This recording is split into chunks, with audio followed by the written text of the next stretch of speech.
What's good, guys? Prince Sports here. Drink the coffee and make you feel better. In this case, drink the Dr. Pepper, but it won't make you feel better. Coffee's always number one. Never sleep on coffee. Drink the coffee, it'll make you feel better. Prince Sports here. Let's get into it. Drink the coffee, it'll make you feel better. But anyway, David Aldridge of Sports Athletic. He's making a book on none other than the greatest basketball player of all time, Michael Jordan. And he feels the need to tell you guys why Jordan is the greatest basketball player of all time. As if we don't know what qualifies Michael Jordan for being the greatest basketball player of all time in the eyes of many. So my question is, why are you making a book on it, right? But nevertheless, this is what he had to say. Case. Kareem's got a real legitimate case, right? With his history of winning, nobody's won more MVPs in the NBA than Kareem. He won 6 titles, 6 MVPs. He scored 38,000 points, a record that stood for almost 40 years with essentially one move. And that's what is amazing to me about Kareem. Is yeah, I know he had some putbacks and dunks and he made 1 3-pointer in his career, but basically, Rich, he had one move. And everybody knew what the move was, and nobody could stop it. So that, to me, that's an amazing case to make for greatness and affecting winning. The reason why I think Jordan's number one, in having seen all of these guys play, Michael Jordan's got the greatest will of any professional athlete I've ever seen. Never seen anybody who was as driven as he was, not to just win, but to dominate.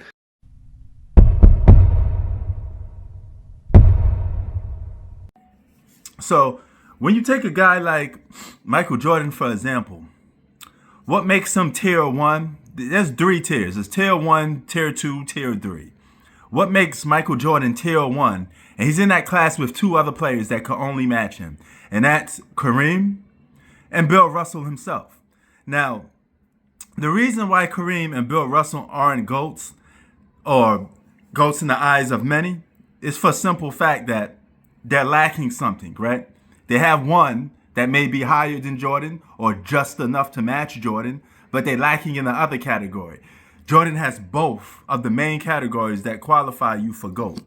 Individual dominance, like no other, and team sports accomplishments. This guy has been undefeated in the NBA Finals. You know that already, right? Now, you may say, hey, Bill Russell got more championships. He does. He beats Jordan in that category, but he does not beat Jordan in the dominance category as an individual player, right? So Jordan has both. Gives him the edge over Bill Russell.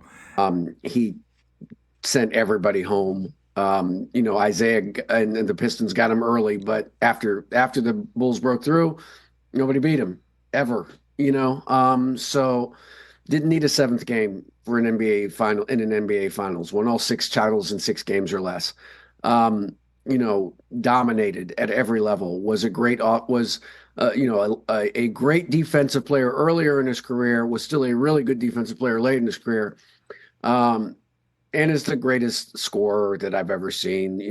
Could score from anywhere against anybody at any time.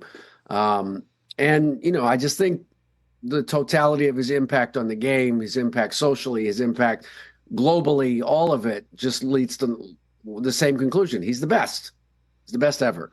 Bill Russell's got an argument. He's got 11 of them. Michael only had 6. So that's an argument, right? That's a legitimate argument. And Bill Russell's in our top 5, but he's not. Somebody's got to be one. We had to pick one, and it was Michael. That's who I would choose too. Hearts out and show it to them pumping and be glad to do it and to brag about it to anybody, and then woof at anybody that would have an issue with any of it.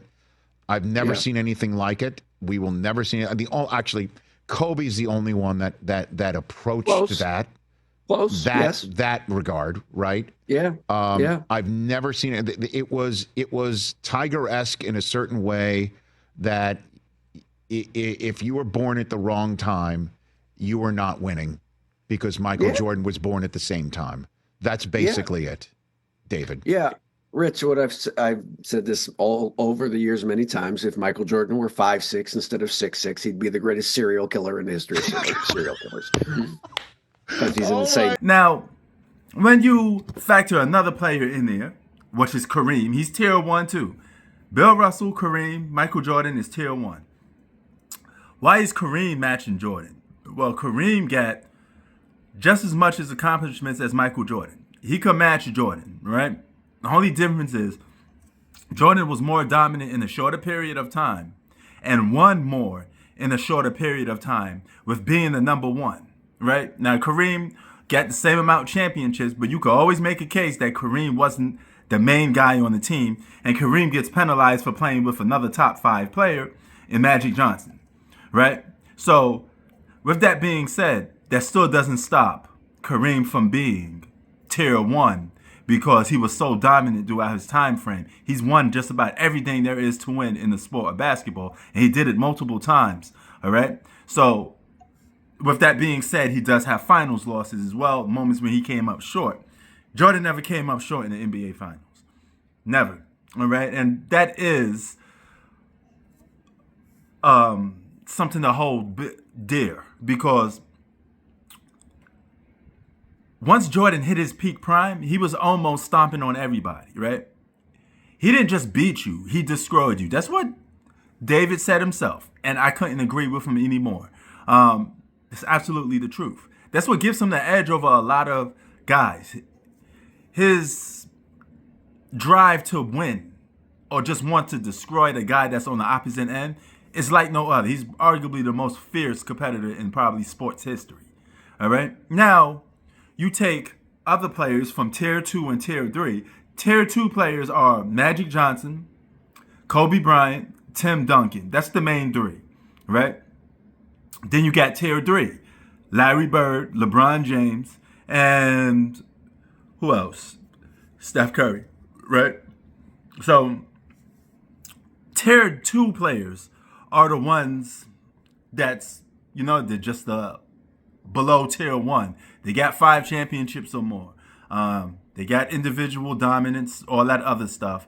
They just didn't win as much as those guys that's in tier 1. It's the main reason. All right. Then you got tier 3 with the guys like Wilt Chamberlain, LeBron James, Larry Bird, Steph Curry. That's tier 3. Those are guys that won more than one championship, but lost numerous times and underachieved in a lot of aspects. All right. Now, Steph Curry didn't underachieve in terms of losing in the NBA Finals a lot, but he did have one of the biggest choke jobs in NBA history in 2016 when he was classified as the best basketball player in the world. They had the best record. They passed the Chicago Bulls record, and they were supposed to be the team to win the championship that year, and they didn't do it. That's still always going to be on your resume because Jordan has never won 70-plus games and lost in the NBA Finals. He's won, okay? So, with being that said, that's what gives a guy like Jordan the edge over a lot of players, right? He's also the most dominant basketball player, all right? That 13 years that he has accomplished just about every individual record, he beats you in the things that matter most, all right? And he edges you in the moments that matters most, okay? So he actually has a storybook career that matches nobody, right? It's in a class of his own. And it just is what it is. There's still not a player to this day to surpass Michael Jordan. Press Sports out. Peace.